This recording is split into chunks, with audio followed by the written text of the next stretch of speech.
कहता नहीं दे हमार तौली। ए किशन किशन किशन बाबूजी का रे सियान भैला के बाद भी लड़का नियत झगड़ा करता सन। देखा ना बाबूजी हमरा के हॉस्टल जाएक बा आई हमार तौली लेके भाग गए। जब देखा था वैसे ही करेला। हम अपना ला नया नया कपड़ा खरीदे दी आई पहन के भाग जाला। कहा ऐसा करता रे त का करे यार ये लोग खातिर तो नया नया कपड़ा खरीद लो हमरा खातिर कहियो खरीदले बड़ा तो ये लोग के ना पहनी तका लंगटे घूमी। बहुत जुबान चलाता तो देव कर तौली ना दे अरे ना दे भो दे हमार तौली दे हमार तौली दे। अरे ना दे किशन ना दे किशन हमार तौली दे किशन। अरे का हो गेल काहे झगड़ा करता रसन। देखा ना भाई ये हमार तौली पहन के भाग आइला। दे दे बेटा ना देब ना दे दे दे हमार तौली दे। अरे किशन का भइल तोर छोट भैया ना हो ते नहीं के जानत माई दूसरे के तौली पहनल हाइजीनिक ना होला। हाइजीनिक ना होला। हाइजीनिक ना माई हाइजीनिक ऐसे बैक्टीरिया फैलेला तब बीमारी हो जाला। अच्छा भाई भाई का कपड़ा पहनने से बीमारी होला हैं। भाई भाई का खून अलग होला का। हाँ कपड़ा तक कपड़ा भाई भाई के खून भी अलग होला। भाई भाई का खून अलग होला। भाई त भाई माँ बाप बेटा के भी खून अलग होला। अब देख हमार खून है ए पॉजिटिव ए गधा के खून है ए नेगेटिव आ भैया के खून बी नेगेटिव आ बाबूजी के खून ए बी नेगेटिव है। इनका के डॉक्टरी बाद में सिखाइए। हमरा ऑफिस जाके देर होता तोरा का हॉस्टल छोड़ी के नहीं बता पहले। देखा ना भैया हमार तौली नहीं की देत। किसान तौली दे कर ना दे भो हमार तौली दे किसान किसान दे हमार तौली दे भैया दे कहा तने हम नीचे ना के पहन ले। हम नहीं की जाना हमार तौली भैया दे नु नहीं की पहन ले भैया नु हमार भैया हुआ हमार तौली दे किसान का रहा है किसान बोलो तनी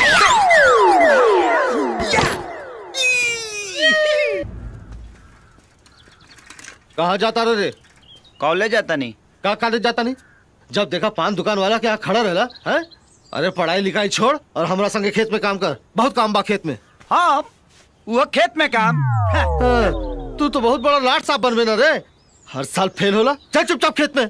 बाबूजी अब की पास होके दिखाई तू देख लिया। एगो बात बतावा कि तू रोज का हमारे के कहला खेत में काम करे के हो। हाँ एगो हमार बात गांठ मान लो हम कहियो जीवन में खेत में काम ना करब। ते तो बहुत बड़ा करेक्टर बनबे ना रे। तेज लड़का हफ्ते में चिना जाला। आज बहुत बढ़िया हक के आयल बानी। अरे ए राम के भाई हाँ ई जरा किसनवा के जेब वेब चेक कइल करा। ई गुटका सुटका तो नहीं के खात। आ गइल ससुरा सनी के 7.5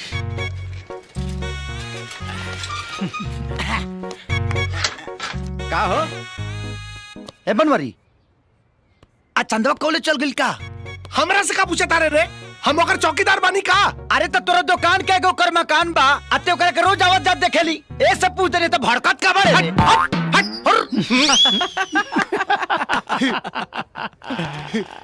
ए झगरू ए बुधौन एगो बात बताई बताला चंदवा कॉलेज नहीं के गइल तोरा कैसे मालूम बा। हौ देख ओकर सहेली हो जाओ तारी सा तो अकेले कॉलेज थोड़ी जाई। प्रभु अबे हमें कौन बर्बाद बबे ई तो कोनो अनहरो बता दी। अनहर बता दी तोरा खानी बानर ना बता। ए चंदा अच्छा तू लोग चंदा तोर सहेली आ गए सन रे। आवतानी बाबूजी।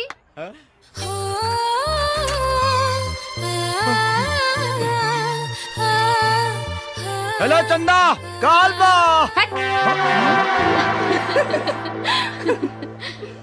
बनवारी हम आओ तनी।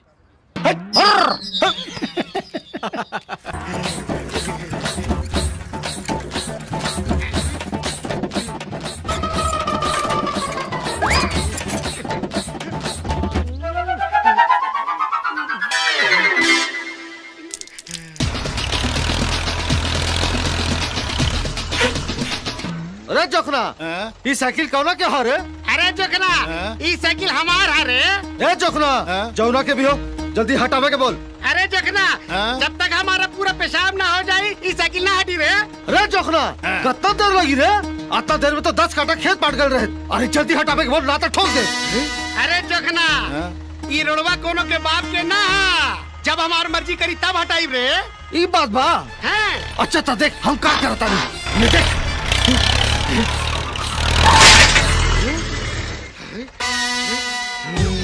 अरे रुक, अभी बताओ तारी तोरा के। अरे तू का बताई बा, हम बतावा तनी। तार टंगड़ी लेके चीज दे तो भाग कर दे। अरे छोड़।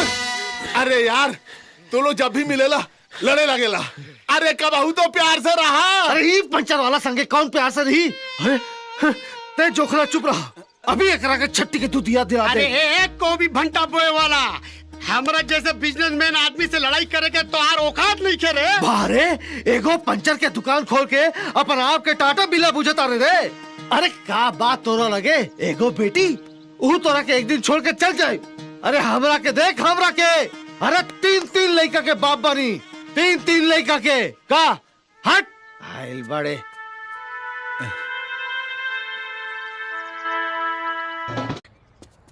का बे बड़ा ठोक के गेल रहले ताओ, चंदवा नाने देला सब भाव। हने आओ, अभी हमार भाव फिक्स से कहाँ भइल बा बेटा।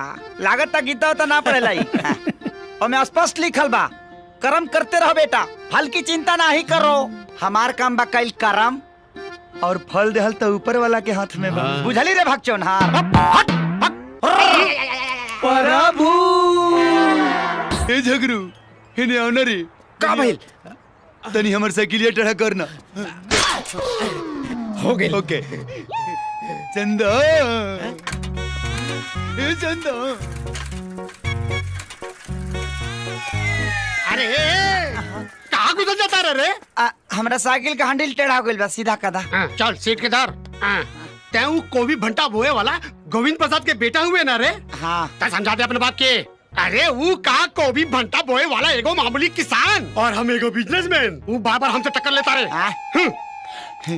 बड़ा सुंदर बड़े यार। का सुंदर है रे? तार दुकान का टायर बा, का ट्यूब बा, का रिंग बा, का सीट कमर बा। भाऊजी हैं? हमके 100 रुपए चाहिए। काहे रे? हमके सहेली लोग के साथ पिकनिक पे जाए के बा। तू जा काली ले लिया। तू काल काल बोल के टरका दिला। हमार सहेली लोग आवता लोग, हमके अभी चाहिए। इला चल जा। हाय हाय का ये स्टाइल बा। लेकर स्टाइल रे? तारा मोच के का मोच बता। हाँ हाँ। तनी चंदा से पूछा ना वो कहाँ जाती है। हाँ बेटी चंदा। हाँ भाऊजी। अरे पिकनिक में कहाँ जाता रू बेटी? नदी किनारे। नदी किनारे जाती है। नदी किनारे। अरे रुक, ते काहे पूछ ले रे कि वो कहाँ जाती है? तुहार बेटी चंदा ही है और जवान हो गई बिया, तो तुहार जानल जरूरी बना कि वो कहाँ होती है, कहाँ जाती है। सही बात बा। ये बात बा।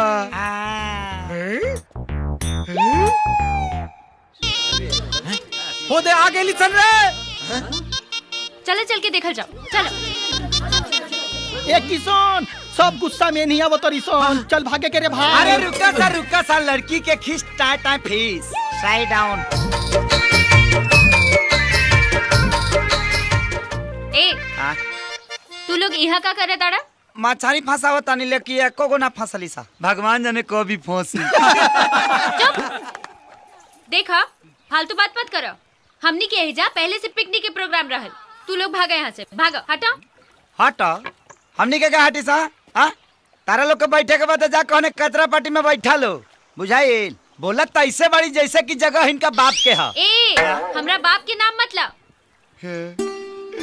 कुछ भी कह चंदा, लेकिन जब तू खिसियालू तो बहुत सुंदर लगेलू।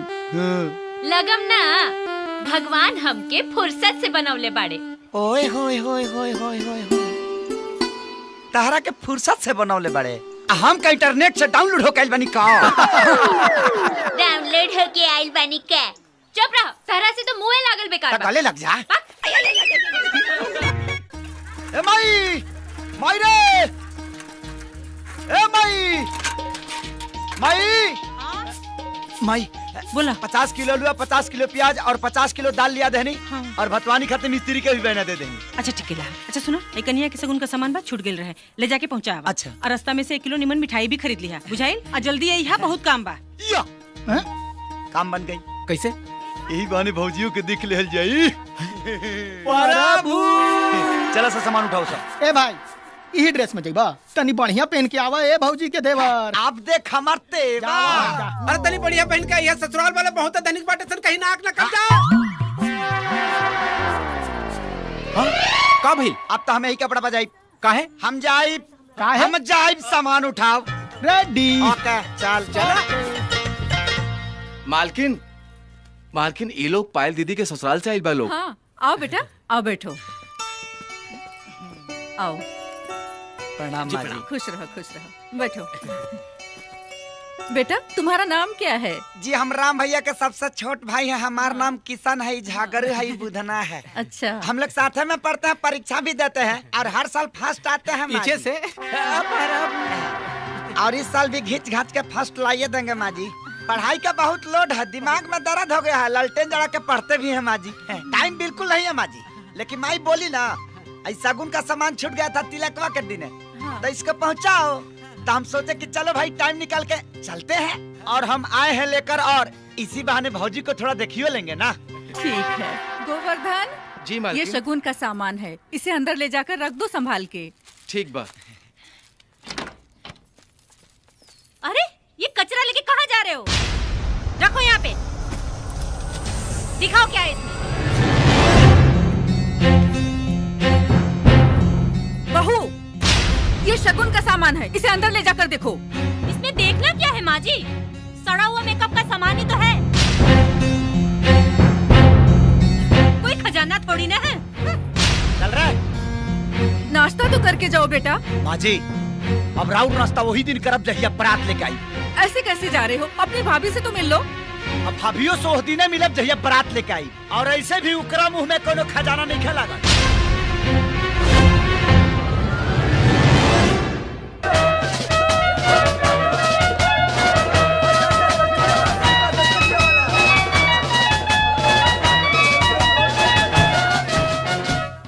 आपने मुझे बुलाया? हाँ, संध्या कह रही थी कि तुम किशन को जानती हो। हाँ दीदी, अच्छी तरीके से। तुम उसी के गांव में रहती हो? नहीं दीदी, वो हमारे पड़ोस के गांव में रहता है। अच्छा, कैसा लड़का है वो? एक नंबर का लफंगा है। मुझे भी ऐसा ही लगता है।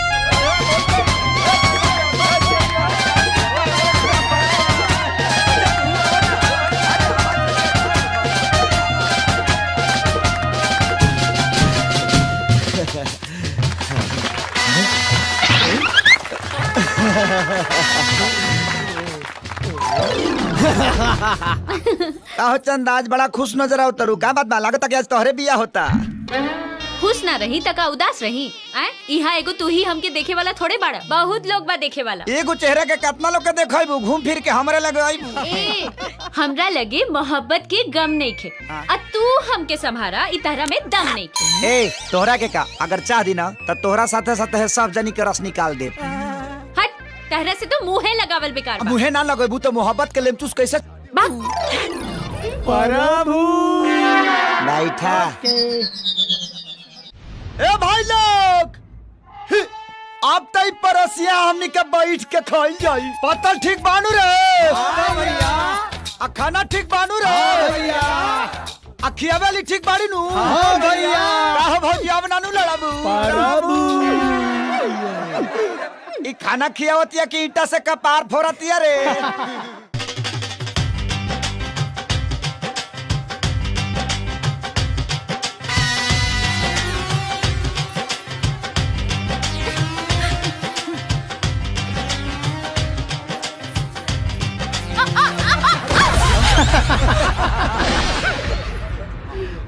अरे बेटा उठो। हटो। मैं तंग आ गई हूँ इन नाटकों से। मेरा कमरा कहाँ है? बताइए। पायल पायल।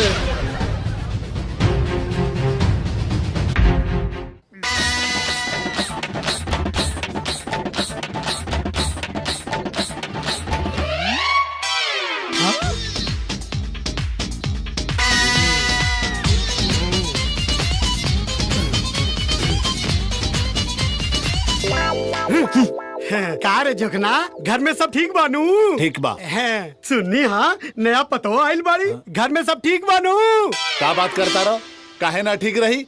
अरे हमार पतो तो लाखों में एक भी है, लाखों में। अरे ना ना, हमारा गांव में एक आदमी करोड़ों में पतो ले आइल बाड़े।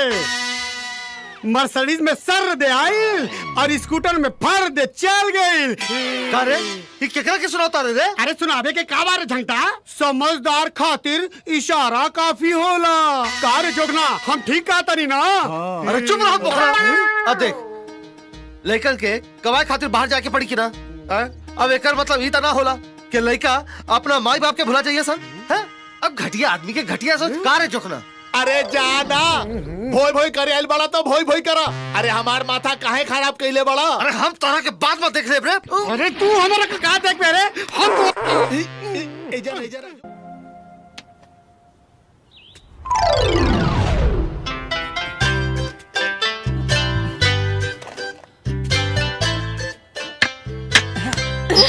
करम फूटा सत्यानाश होतो। तू अरा मुझौसा मुझो रहो ना, तेरा अखिया में कच्चा फूट गइल बा का रे? हाँ लौकत नहीं खे। हमारा तो लौकता, हमरा गुलिया के थोड़ी लौकता ना, तो कगरी काट के निकल ना जाई। गुलिया के जैसन तू आन्हर हो गइल बाड़ा। कहा समहू आन्हर आती तो गुलिया के जैसन तोरा में सट जाती। सटे के इतना शौक बना तो हमरा घर पे हमरा बाबूजी से हमार हाथ मांग के दिखावा, तब जाने कि कितना बड़का हीरो बाड़ा। ए तकाल बारा बच्चे, तोरा घरे आब तोहर हाथ मांगब तोहरा बाबूजी से, और अकेला नहीं आएंगे हम, अब पूरा बाराती के साथ आए। अरे जा रे ढोंगी जा। एक काल 12 बजे, एक काल 12 अरे बजे। हाथ ले जाओ। अरे अब ठीक बानू प्रभु।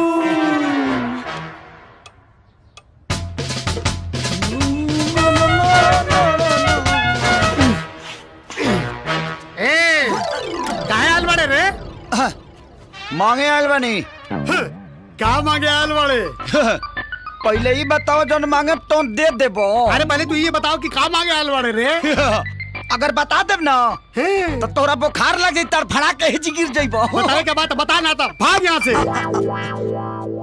मांगी देबो सही अरे पहले ही बता ना का मांगे आल बड़े रे? हम तो चंदा मांगे आयल अच्छा, चलो मांगे। हट। अरे तो इतना हिम्मत ते हमरा से हमार बेटी के मांगे आल बड़े? अरे ना मार दे, हम तो दुर्गा पूजा के चंदा मांगे आयल बानी। दुर्गा पूजा की चंदा मांगे आल हैं? अभी दुर्गा पूजा कहाँ बार है? तो दे दे, हमनी के मना लेब संग। अरे तू भाग जा, हम कोनो चंदा ना दे।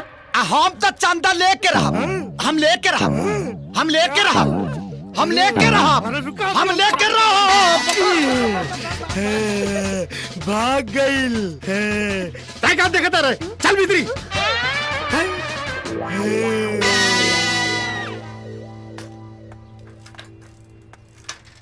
अरे रुका देता नहीं, फ्री में पान खा।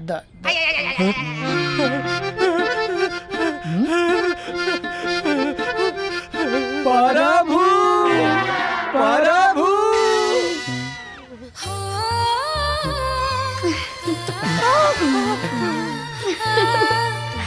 अरे यार हमरा तो विश्वास ही नहीं के होत, आज पहली बार चंदा हमरा के देख के हंसल बड़ी। पगलाइल बड़े कार है? अरे तोरा के ना, हमरा के देख के हंसल बिया। तोरा के तक कुतियो ना देखी, हास्य के बात करता। हट हट हट। अरे यार आज चंदा हमरा के देख के हंसली, कहाँ जाई रे, का करी रे?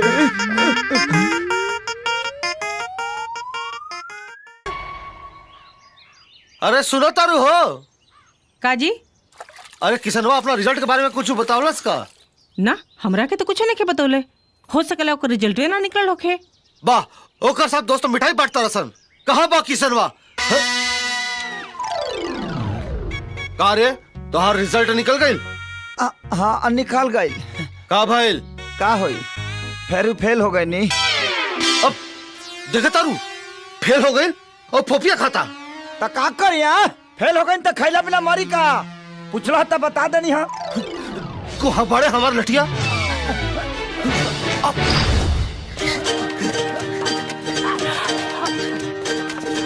ए किसनवा चुपचाप हमार लठिया दे दे रे। आज बताओ तानी तोरा के हमनी के फेल भइले के रिकॉर्ड तो बनिए गइल। ए किसनवा बार बार फेल होला तब तोरा शर्म ना आवेला। अब तोर पढ़ाई लिखाई छोड़ा के तोरा से खेते जुतवाई। जब कह रहा है कि खेत में काम नहीं करेंगे तो नहीं करेंगे। अच्छा ले बाबूजी देखिए, हमको घर में ले जाके खूब मारिए ना, लेकिन के सामने मत मारिए। अरे करिए के देखे के चक्कर में तब फेल हो जाने रे। हम कह रहे हैं कि महिलाओं के सामने मत मारिए, हमारा भी प्रतिष्ठा है। अरे बाहर है तो प्रतिष्ठा। तो कह रहे हैं ना। बाबूजी, बाबूजी हम पास हो गए नहीं बाबूजी, पूरा कॉलेज में फर्स्ट आइल बानी बाबूजी। वाह देख, ये फर्स्ट आइल बा आते फेल हो जाने। तो कहे नहीं फेल होंगे हम, हमारे ऊपर सब लड़की समाज का लोड है, इनके ऊपर कल्ची का लोड है। बारे बहुत तू मुख्यमंत्री के इलेक्शन लड़ता रहे ना रे। ए बाबूजी माई। अरे कहे इतना चिल्लाता रहे रे? का भाई? हाय देखा, सोहन भैया के पार्सल आइल बा। पार्सल अरे तो देखत का बाड़े, खोल जल्दी खोल। खोला ताने ना। खोलना था। अरे एमे तो चिट्ठियो बा। पढ़ ना बेटा, पढ़ का लिखल बा। पूजनीय बाबूजी प्रणाम। माई के चरण झुके प्रणाम। खुश रहा सोहन भैया। ओ खुश रहा। और ये किशन के प्यार। बाबूजी के मालूम कि हम यहाँ बढ़िया से सेटल हो गइल बानी, पेइंग गेस्ट में कमरा भी मिल गइल बा। बाबूजी तोरा खातिर एगो इम्पोर्टेंट ठीक से पढ़ रहे। बहुत है जी, काहे मारा तारा दिमाग बढ़ के होला जी। इम्पोर्टेड बंडी भेजा तानी।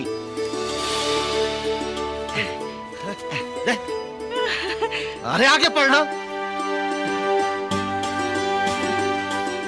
और माई खातिर चप्पल भेजा तानी। माई। अरे राम के भाई, तनिक पहिर के दिखावा। अब गंदा हो जाए, हमार बेटा भेजले है। ए माई। अरे ते काहे रुक गइल रे? आगे पढ़। बाबूजी प्रणाम। माई प्रणाम। अरे फिर वही जैसे पढ़ता रहे। अरे आगे पढ़ो। हाँ। और किशन के नया नया कपड़ा पहने के बहुत शौक। अरे यही से कहा था कि ठीक से पढ़ाई लिखाई कर। ठीक से पढ़।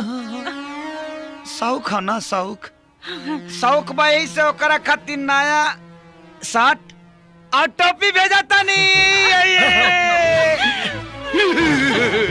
रुक, पहले पढ़, आगे पढ़। बाकी सब ठीक बा, हम एकदम कुशल से बानी। हमार पढ़ाई खत्म हो जाई तो हम तोहरा लगे चलब। अच्छा। तोहरा आज्ञाकारी बेटा सोहान। अरे कहाँ जाता रे? जाता नहीं मेला। अरे मेला बाद में जाइए, पहले ये चिट्ठी दोबारा पढ़। एक गो चिट्ठिया कई बेर पढ़ी, कई बेर। मेला जाए के बा, इम्पोर्टेंट काम बा। बहुत बदमाश लड़का है। ए चंदा, हाँ? सलमान के फोटो लेला। अरे हट, हमके तो अजय देवगन पसंद बा। भैया एगो अजय देवगन के फोटो दाता। ई चंदा, एगो हमरो फोटो लेला। का हम अजय देवगन से कम थोड़ी बनी। ईला आ गईले जोकर जैसन कपड़ा पहन के अपना आपके अजय देवगन समझता रे। अरे एक बार अजमा के ता देखा, अजय देवगन के बुला जेबू। छोड़ हमारा हाथ। एक बार धैले। हमारा हाथ छोड़। पहली बार धैले बनी, धैले रह। चुपचाप छोड़ दे। ए चंदा, बहुत हंसी मजाक हो गई। अब हम तोरा से बहुत बहुत बहुत इम्पोर्टेंट बात कराइल बानी। हम भगवान के साक्षी मान के कहा था कि हम तोरा से बेइंतहा मोहब्बत करीले। उठ, हमहू तारा से एगो सच सच बात कर देता नहीं। हंसी मजाक जब ले रहे तब ले ठीक रहे, ओकरा से आगे बढ़े की कोशिश मत करा। जाने तारा हमार पसंद का बा? हमार पसंद बा मोटर गाड़ी में घूमे वाला, अंग्रेजी बोले वाला जीवन साथी। अते ते बाड़े देहाती गवार लेगा। हमार सपना देखल छोड़ दा, तो हार हमार मिलन कबो नहीं किए हो सकत।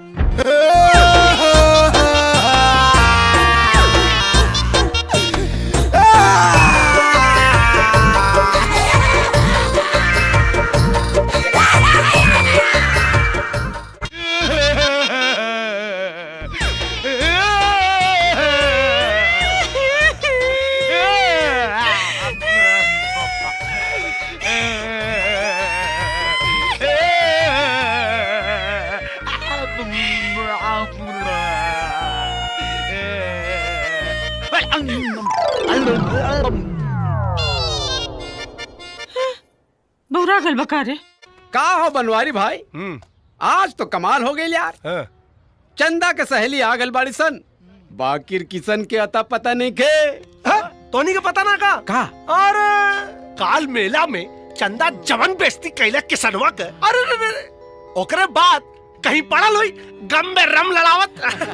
अच्छा अब एक बात बता बस, चंदा से के करियारी, किसनवा के बनवारी? बनवारी हल्ला ए बनवारी भाई आ गईले हमनी के किशन कन्हैया। का हो भैया? दुनिया में एक से एक बेशरम देखनी भाई, लेकिन एक किसनवा जितना बेशरम आदमी आज तक ना देखनी हम। अरे काल मेला में चंदा इतना घनघोर बेइज्जती कैला से कर, फिर भी ना सुधरल। भाग भाग चौनार, प्यार मोहब्बत में का इज्जत और का बेइज्जती रे? सब जायज बा, उम्मीद पर पूरा दुनिया कायम बा बेटा।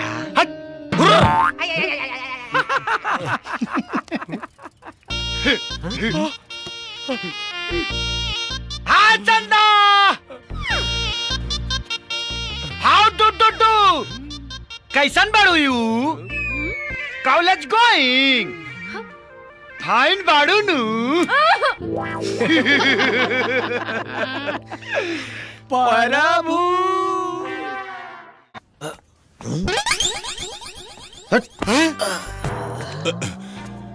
तोहार बेटी किसन बिया? इलाज चला था। तोहार बेटा किसन बा? इलाज चला था। सारा गांव में हल्ला हो गइल बारे कि किसन तोहार बेटी के चक्कर चला था। ई सुन के सारा बाराती भाग गेलन सन। चंदा के बाबूजी, चंदा के होश आ गइल बा। हाँ।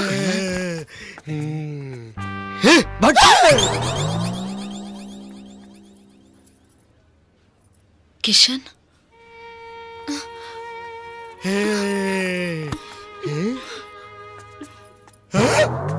अरे हेने होने कहा देखा तारू? सूझ जा बेटी, सूझ जा। अरे सूझ जाना। अरे तोरा बुझात नहीं के कहा? सूझ जा। अरे सूझ जाना, सब ठीक हो जाई। सुनिए, ये दवाइयाँ ले आइए। सूझ जाना। धीरज धर। ए जी, किशन के होश आ गई। अच्छा हाँ। चल। हे भगवान।